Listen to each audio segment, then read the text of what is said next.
Hello hello student, good morning to all. આપણે નવો lecture start કરીશું. નવો ટોપિક છે આજનો, એનું નામ છે ટ્રિગર. હવે આપણે છેલ્લે કર્સર ભણ્યા હતા, એક્સેપ્શન ભણ્યા હતા. હવે ટ્રિગર શું છે એ આપણે સમજીએ. ટ્રિગર એટલે કોઈ એવી ઇવેન્ટ અથવા તો કોઈ એવા કેલ્ક્યુલેશન કે જે આપણે નોર્મલ ક્વેરીથી ન કરી શકીએ. ઉદાહરણ તરીકે આપણે એક ટેબલમાં રેકોર્ડ ઇન્સર્ટ કરવો હોય અને એકમાંથી ડિલીટ કરવો હોય.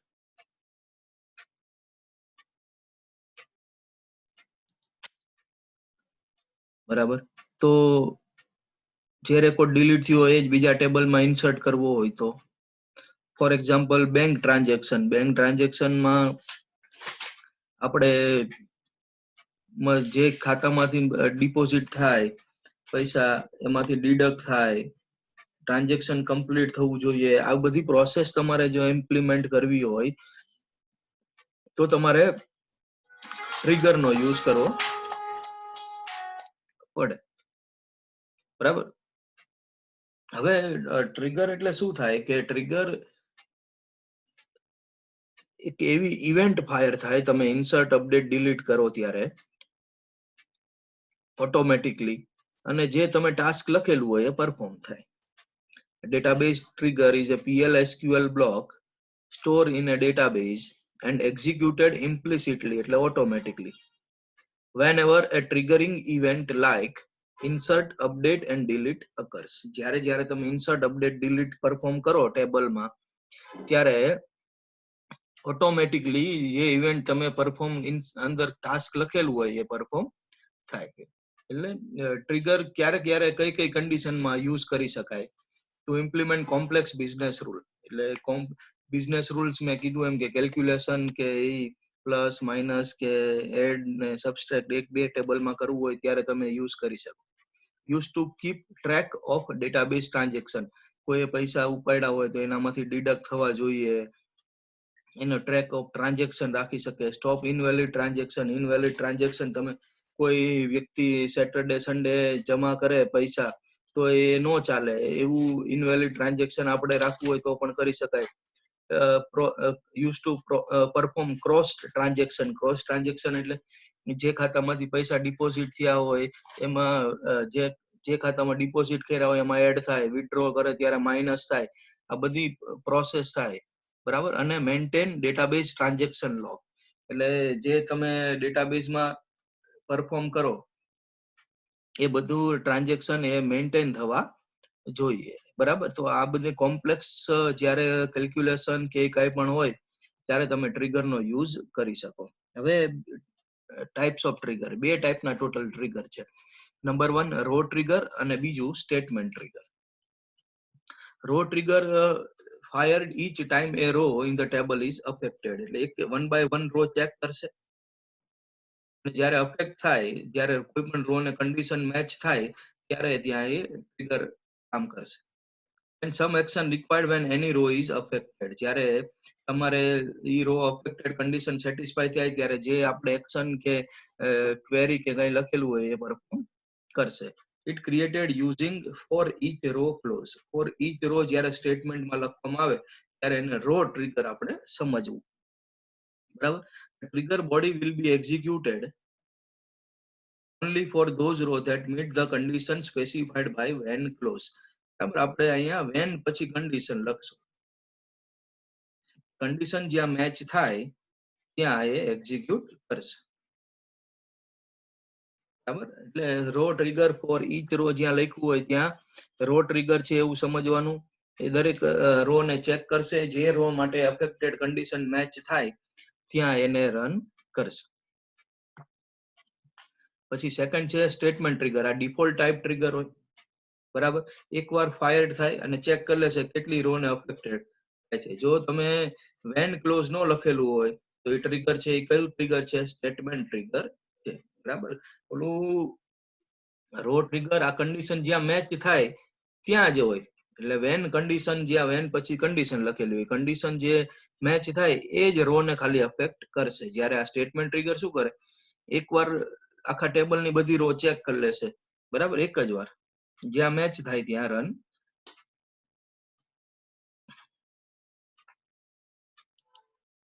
કરશે, બરાબર. હવે એમાં બિફોર વર્સિસ આફ્ટર ટ્રિગર. હવે બિફોર અને આફ્ટર શું છે કે આપણે ટ્રિગર ક્યારે રન થાય કે કોઈ ટેબલ ની અંદર રેકોર્ડ ઇન્સર્ટ, અપડેટ કે ડિલીટ કરો ત્યારે. તો ઇન્સર્ટ, અપડેટ, ડિલીટ કર્યા પહેલા ચેક કરવું કે પછી ચેક કરવું, એના માટે બિફોર વર્સિસ આફ્ટર ટ્રિગર છે, બરાબર. Before trigger execute the trigger action before the triggering statement insert, update, delete. હું એમ કહું કે ટેબલ માંથી દરેક ટેબલ ની અંદર, સ્ટુડન્ટ ટેબલ ની અંદર રોલ નંબર વાળો એક રેકોર્ડ તો હોવો જોઈએ, રોલ નંબર 1 વાળો એક રેકોર્ડ હોવો જોઈએ, રોલ નંબર 2 વાળો એક રેકોર્ડ હોવો જોઈએ, રોલ નંબર 3 વાળો એક રેકોર્ડ હોવો જોઈએ, 4 વાળો એક રેકોર્ડ હોવો જોઈએ. અને હું ડિલીટ કરું તો એ ચેક કરી લેશે કે ભાઈ એકેય રેકોર્ડ 1 વાળા વધ્યા કે નહીં. જો ડિલીટ કરવાથી 1 વાળા રેકોર્ડ વધતા ન હોય તો એને ડિલીટ નહીં કરવા દે, એટલે એ પહેલા ચેક કરે, બિફોર. એ બિફોર ટ્રિગર. આફ્ટર ટ્રિગર એટલે ડિલીટ કર્યા પછી. એક હું રેકોર્ડ ડિલીટ કરું છું, રોલ નંબર 1 વાળો, પછી એકેય રેકોર્ડ વધે છે, જો વધતો હોય તો એને ડિલીટ કરવા દે, નહીં તો ડિલીટ કરવા દે નહીં. એટલે ટ્રિગર ઇન્સર્ટ, અપડેટ, ડિલીટ કર્યા પછી જે એક્શન છે એ સેટિસ્ફાય છે તો કરવા દે, અને બિફોર માં એ પહેલા ચેક. બિફોર ટ્રિગર અને આફ્ટર ટ્રિગર માં ડિફરન્સ શું કે ઇન્સર્ટ, અપડેટ, ડિલીટ કર્યા પહેલા ચેક કરી લેશે કે આ ઇન્સર્ટ, અપડેટ, ડિલીટ કરવાથી કઈ પ્રોબ્લેમ તો નથી થતો ને. અને આફ્ટર ટ્રિગર માં શું કરશે કે ઇન્સર્ટ, અપડેટ, ડિલીટ કર્યા પછી કઈ પ્રોબ્લેમ નથી થતો ને તો એને ડિલીટ, ઇન્સર્ટ, અપડેટ કરવા, બરાબર. એક સાથે બે તમે લખી શકો, બિફોર અને આફ્ટર એક જ સ્ટેટમેન્ટ માટે, બરાબર. હવે ડેટાબેઝ ક્રિએટ કરવા માટે એની સિન્ટેક્સ શું હોય તો create or replace trigger, trigger name. જો નવું ટ્રિગર ક્રિએટ કરશે નહીં તો એને રિપ્લેસ કરશે. બિફોર, આફ્ટર, આપણે બિફોર કે આફ્ટર એ હમણાં જોયું આપણે. Insert, update, delete of column of table. Insert operation perform કરવાનું છે, ડિલીટ કરવાનું છે, અપડેટ કરવાનું છે, એ ચેક કરશે. ફોર ઈચ રો, જો તમારે રો ટ્રિગર હોય તો, નહીં તો ચાલે. રો ટ્રિગર હોય તો વેન કન્ડિશન પણ આવશે, બરાબર. હવે અહીંયા એક નવી વસ્તુ એમાં old and new. New refers to a record containing the new post change data, and old refers to a record containing the old pre-change data. For example, હું ડિલીટ કરતો હોય ડેટા, બરાબર, કોઈ ડિલીટ થઈ ગયેલા હોય તો એ ઓલ્ડ ડેટા કહેવાય. નવા હું ઇન્સર્ટ કરતો હોય રેકોર્ડ તો એને ન્યુ રેકોર્ડ કહેવાય. એટલે એક ટેબલમાંથી ડિલીટ કરીને બીજામાં ઇન્સર્ટ કરવું હોય તો ન્યુ અને ઓલ્ડ નો કન્સેપ્ટ યુઝ થશે, કે નવા રેકોર્ડ નાખવાના હોય તે ન્યુ, જે ડિલીટ થઈ ગયા હોય એને ઓલ્ડ કહેવાય, બરાબર. હવે આપણે આ જે બધું થિયરી આપણે જોઈ એનું આપણે એક્ઝામ્પલ એમાં જોઈએ. રાઇટ એ ડેટાબેઝ ટ્રિગર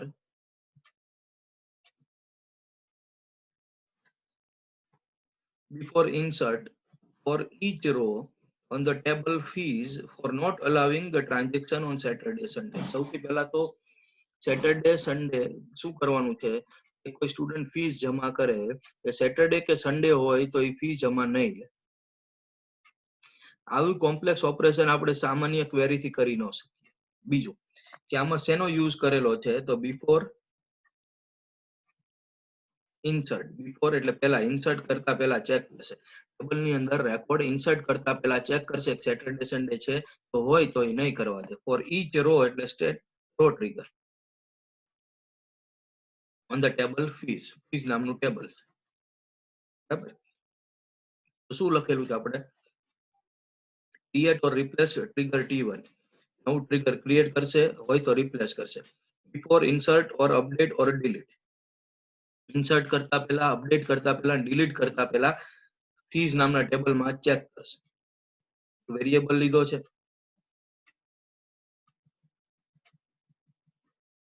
બરાબર. હવે સિસ્ટમ ડેટ એટલે આજની તારીખ અને dy એટલે એમાંથી ડે, આજનો ડે સિલેક્ટ કરશે અને એને 3 કેરેક્ટરમાં કન્વર્ટ કરે. 3 કેરેક્ટરમાં કન્વર્ટ કરે તો આમાં સ્ટોર કરશે. જો આજે દિવસ મંડે હોય MON, ટ્યુઝડે હોય તો TUE, થર્સડે હોય તો THU, ફ્રાઈડે હોય તો FRI, સેટરડે હોય તો SAT અને સન્ડે હોય તો SUN. હવે જે દિવસે તમે ઇન્સર્ટ કરો રેકોર્ડ ફીસ ટેબલમાં, આજે રેકોર્ડ હું ઇન્સર્ટ કરું તો આજે ફોર એક્ઝામ્પલ સન્ડે હોય તો અહીંયા SUN સ્ટોર થશે, આજની તારીખમાંથી સન્ડે લેશે.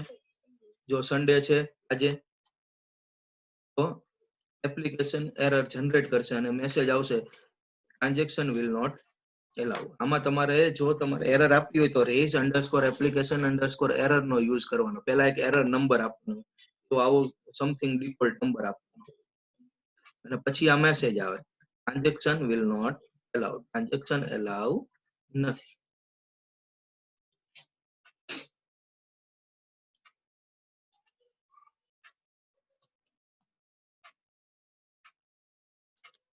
બરાબર.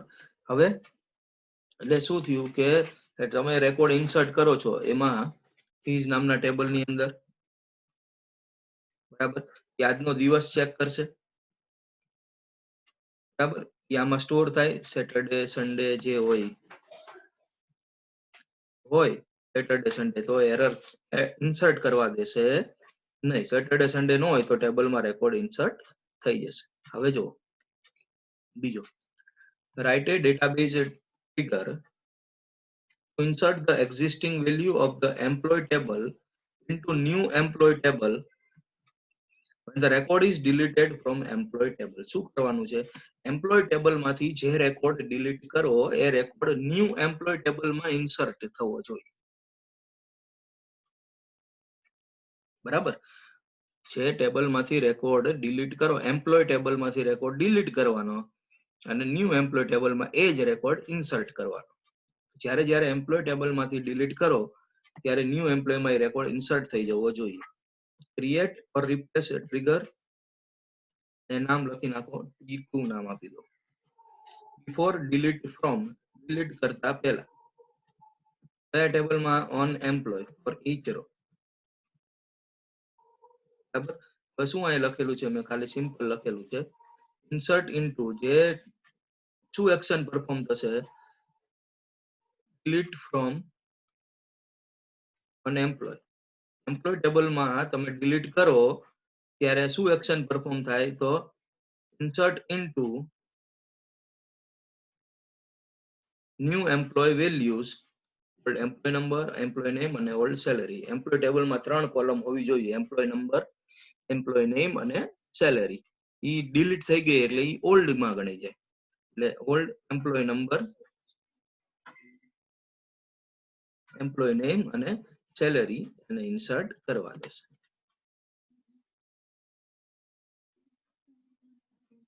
એટલે જે એમ્પ્લોય ટેબલ માંથી ડિલીટ થાય એ રેકોર્ડ ન્યૂ એમ્પ્લોય ટેબલમાં ઇન્સર્ટ થઈ જશે. બરાબર, તમે પછી ચેક કરી શકો, એમ્પ્લોય ટેબલમાં ડિલીટ થઈ ગયો હોય, ન્યૂ એમ્પ્લોયમાં એ ઇન્સર્ટ થઈ ગયો હોય. બરાબર. હવે નેક્સ્ટ છે ટ્રિગર પ્રેડિકેટ્સ. ટ્રિગર પ્રેડિકેટ્સ એટલે શું થાય કે તમે ઇન્સર્ટ કરો છો, અપડેટ કરો છો કે ડિલીટ કરો છો, એ કઈ ઇવેન્ટ તમે કરી એ જાણવું હોય તો ટ્રિગર પ્રેડિકેટ નો યુઝ કરવો પડે. બરાબર. Sometime it is required to write a single trigger for multiple triggering event like insert, update, delete. In this case, if you want to check the statement due to which execution of a trigger is fired, you can use trigger predicates inserting, updating and deleting. 6 keyword છે inserting, updating and deleting. તમે table ઉપર insert perform કર્યું, update perform કર્યું કે delete perform કર્યું એ આના ઉપરથી ખ્યાલ આવે. જોઈએ example. Create or replace trigger T1 before insert or update or delete on employee. Insert, update કે delete employee માં કરો એ પહેલા તો તમે ઇન્સર્ટ કર્યું હોય તો આ કન્ડિશન સાચી પડે, મેસેજ આવશે ઇન્સર્ટિંગ. જો તમે ડિલીટ કરો આ કન્ડિશન સાચી પડે તો ડિલીટિંગ આવશે. તો તમે અપડેટ કરો તો આ કન્ડિશન સાચી પડે ને અપડેટિંગ એવો મેસેજ આવશે. એટલે એમ્પ્લોય ટેબલમાં તમે ઇન્સર્ટ કરો તો ઇન્સર્ટિંગ મેસેજ આવશે, અપડેટ કરો તો અપડેટિંગ મેસેજ આવશે, ડિલીટ કરો તો ડિલીટિંગ મેસેજ આવશે. તો અહીંયા આ ફિક્સ કીવર્ડ છે, ઇન્સર્ટિંગ, ડિલીટિંગ અને અપડેટિંગ. ક્લિયર? તમને આ ટ્રિગર કન્સેપ્ટ ખ્યાલ આવ્યો હશે. નેક્સ્ટ લેક્ચરમાં આપણે વધારે ટોપિક સાથે મળીશું. Thank you.